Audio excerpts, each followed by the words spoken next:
It is getting harder to put a deal.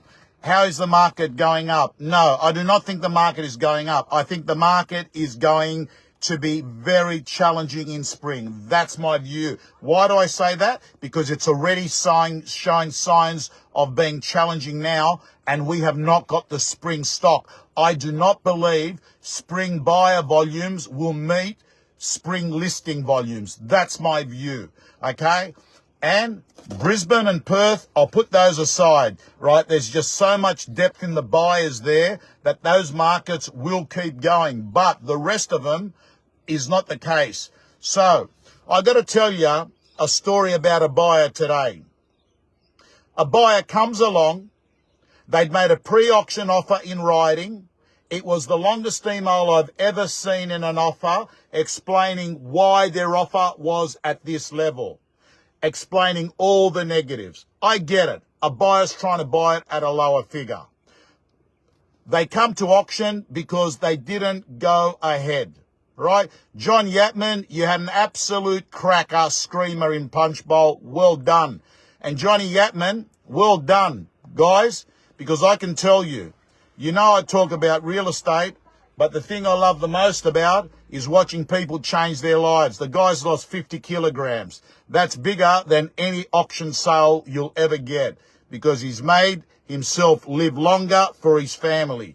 Anyway, let me get back down to it.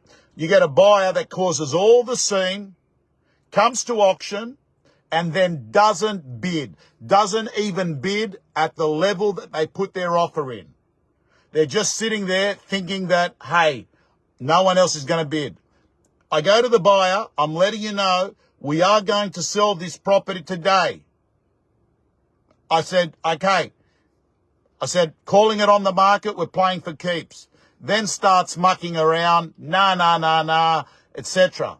Property gets sold. I said, that's it, it's done. They leave. They call back the agent and said, oh, I've decided I'll go ahead with it. Said the property sold at auction. Oh, what if we offer a few more thousand more than the buyer? I mean, are you serious? I mean, do you ever actually have these situations? I mean, haven't you ever worked that out? The buyer who creates all the havoc, the buyer who creates all the noise, the buyer that turns around, asks for 50 changes to the contract, comes back 11 times on a property. You know the kind of buyers I talk about? And then actually do nothing, right? Jesus. And then you got other buyers, they come in, see it for the first time and buy it. I think sometimes having paralysis by overanalysis is bad in real estate. You know how many of those people I've seen that have not bought a property for 2 years, they miss the market, and then you see them paying 300 grand more next boom rise. Happens all the time. The bottom line is I've got more auctions to do tomorrow, and I'm going to do those. They're out west. A lot of agents say to me, Tom, you go off and you do the block. Why don't you go off and do like some of the big glitzy auctions, prestige auctions around Sydney? Very, very simple, team. When I auction on a Saturday, I will not be auctioning less than 10 properties.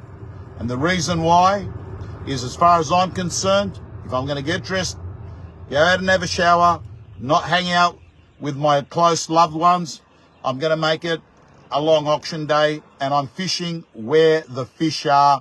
And I got to tell you, if you look at what's happened, is there's a lot of auctions from the inner west all the way from Newtown out west, and that's the marketplaces I love operating in. Guys and girls, that's the end. Stay well.